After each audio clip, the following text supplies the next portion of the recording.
Wuhan goes into lockdown. Italy, decimated by the coronavirus. We are seeing each day more new cases. Suffering and healthcare disparities. Unspeakable tragedies. Democracy is at a crossroads. Autocrats have wind in their sails.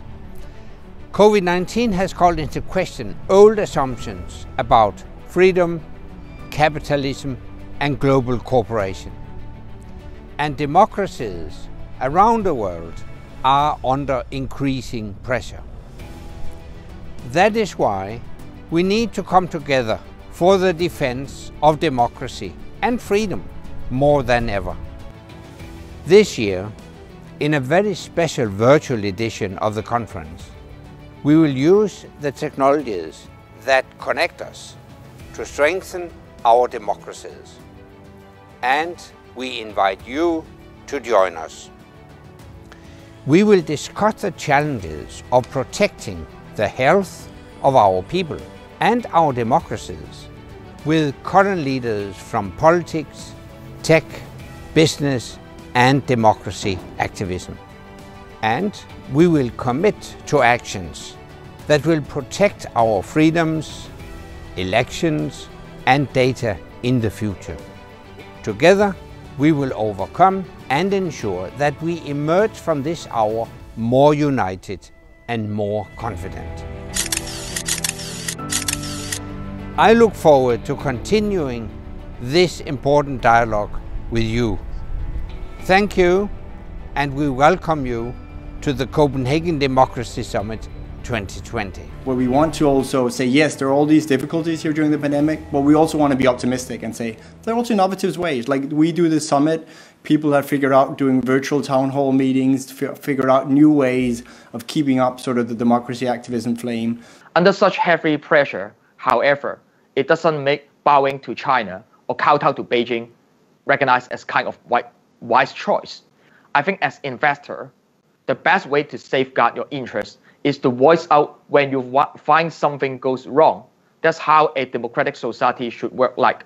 The danger that we don't learn the right lessons from this crisis. I mean, this crisis is showcasing in dramatic ways the very profound fault lines that are wreaking havoc with our societies. I mean, social fault lines, political fault lines, economic fault lines. Opportunities are the fact that democracies, the strongest democracies, are doing pretty well right now. It's a test of governance, this moment.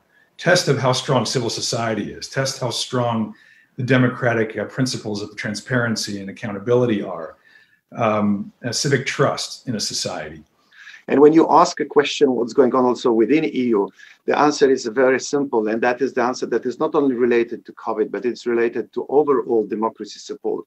Wherever I speak to the European Parliament or to the European Union member states, I always try to repeat, whatever we do for them, we do for ourselves. What we can be doing right now has many different levels. So on a global level, we absolutely should be looking at how democracies around the world are working more intensively and closely with each other to hold a very strong line against authoritarianism, whether that is challenging when we see authoritarianism at home. The good news about democracy is that it is self-correcting and creates the best channels for people to influence how their government works and how government does protect their rights and what more governments can do to do that. So in America, I think a lot of us are actually very proud of what we've seen here in the last few weeks in terms of very peaceful forms of people power that we've seen in all 50 states.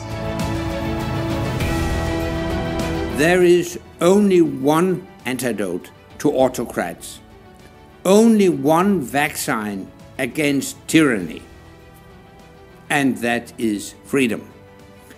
Today, we make our contribution to defending democracy.